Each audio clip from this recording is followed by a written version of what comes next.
So give me just a second.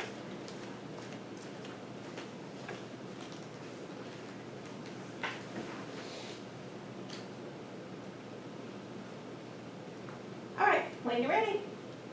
COVID-19 has affected citizens of the United States in many ways over the past year. Many have lost their homes and jobs, being pushed into poverty. Others have unfortunately lost their lives as the disease is deadly, especially the elderly, as it greatly affects them more. It is important to understand and empathize with the people in these groups who have been hit hard by the disease. However, it is also important to take a look at a less looked at group, teenagers. They have been pulled out of school and forced to work online, which has caused a decline in mental health as well as academic performance. Despite the fact that they can spread the virus, school sports are a suitable candidate for a coping mechanism that uplifts struggling students. Overall, when considering health, educational, and social perspectives, it becomes evident that school sports should continue at all schools in the United States. The lockdown has left teens isolated, resulting in an alarming decline in their mental health. Nermita Panchal and her team, who specialized in the subject of mental health and substance abuse, conducted research on how COVID-19 and lockdowns affect students. They found that the number of teens suffering from anxiety and or depression jumped from 41% to 56% because of the pandemic. It can be difficult for teens to quickly transition from normal schooling to online schooling because of the many challenges it can impose. As a result, depression and anxiety have led to an increased use in unhealthy coping mechanisms in the form of drugs. Panchal's research found that a staggering 25% of teens have started or increased substance use during the pandemic.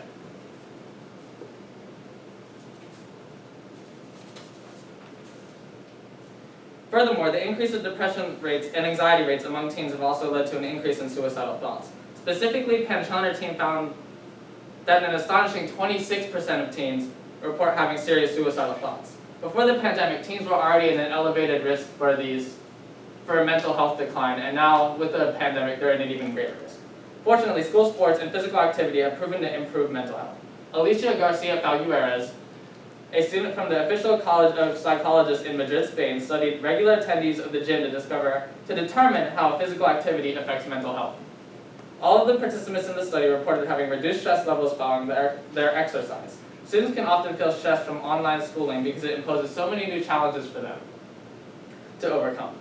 Having organized school sports would encourage students to participate in physical activity, which would presumably reduce their stress levels.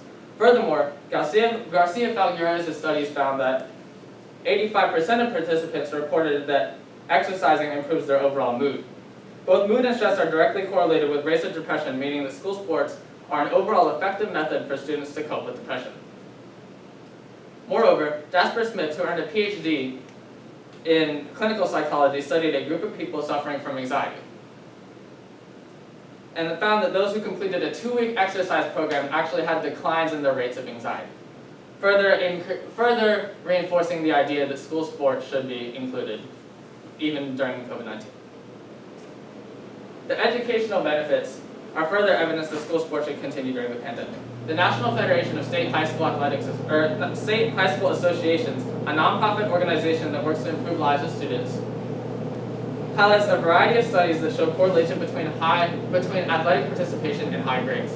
They studied over 300 schools in Minnesota and found that student athletes had an average GPA of 2.84 and non-athletes had an average GPA of 2.68. Furthermore, a study conducted by the North Carolina High School Athletic Association found that student athletes only missed 6.3 days of school per year, while non-athletes actually missed 11.9 days of school per year. It becomes easier to skip during online schooling because there's not as much accountability shown to those who do skip, and because parents won't see the kids skipping as easily. Furthermore, there are social benefits to having school sports during the pandemic. Women have been disproportionately affected by the pandemic, and as a result, it is important for them to overall be empowered by sports. Claudia Rankine discusses how Serena Williams has overall, even though she's ridiculed sometimes because of her body and her overall masculine physique, she is still very happy with her life, and every time she wins a tennis match, she gets excited and feels like nothing else in the world matters. Sports is everything to her. Sports is everything to some of these girls. Furthermore, Fumzao Milambo Nkuka discusses her program. By the way, she is a member of the United Nations who focuses on human rights. She discusses her program called One Win Leads to Another. And the program overall, it introduces women in marginalized communities to sports and shows its effects on them. Before the sports were introduced to most communities, they had around 40% of the women said they felt empowered. But after the sports were introduced, around 85% of the women said that they were empowered. While school sports provide exercise that is overall beneficial to physical and mental health of teens, it is important to consider the health risks that come along with COVID-19. Johns Hopkins University reports that the disease has caused over 500,000 deaths in the United States since the February of 2019. In order to preserve safety, it is crucial to understand the limitations that COVID-19 is inducing on school sports. Since many schools require close gathering and even contact, playing them can easily spread COVID-19. However, if the players and coaches follow the guidelines set in place by the CDC, the spread of COVID-19 can be reduced. For example, coaches and players can work on individual skills and rather as a team, as working with a team ultimately gives closer contact.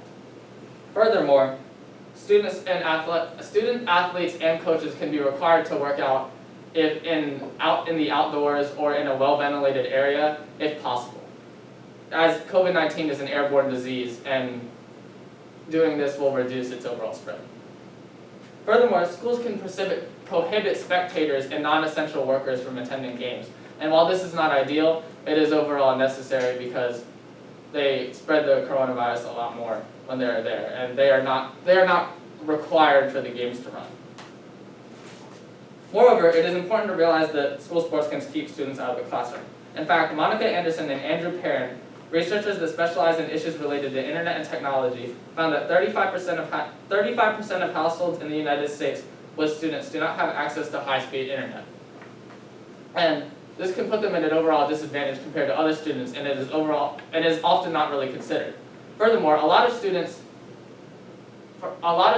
have to do their work on small mobile devices, a staggering 35% in fact. And most of the assignments that teachers give are not meant to be done on small mobile devices. Moreover, challenges in online schooling have been proven to affect test scores. It explained that in Kuang Hui, a reporter that specializes in education, explained that in North Carolina, test scores in Math 1, Math 3, and Biology have decreased by 10% from 2019 to 2020. It has been proven to be particularly difficult for students to learn science and especially math online, further reinforcing the idea that students need to go back to school regularly as soon as possible. It is ultimately feasible for students to re-enter the classroom and play sports as long as people follow the COVID-19 guidelines. Perhaps the restrictions require further enforcement from government officials. Enforcement unfortunately becomes necessary when breaking the rules puts the lives of others in danger. Thank you. All right, so 8:28.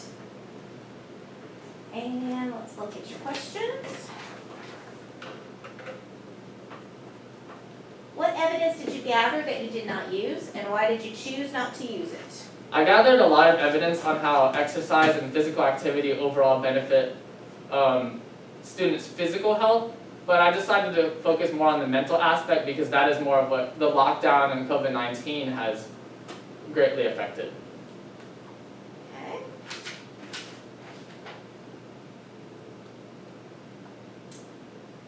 If you had more time, what additional research would you conduct related to this issue? I would like to focus on the governmental aspect of this issue and what are the exact policies that need to be set in place, what exactly needs to be done as far as legislation to require all schools in the United States to enter school sports again. And while I did discuss the guidelines that the CDC has put out, I need to discuss the exact laws that could be put in place. Okay, thank you very much.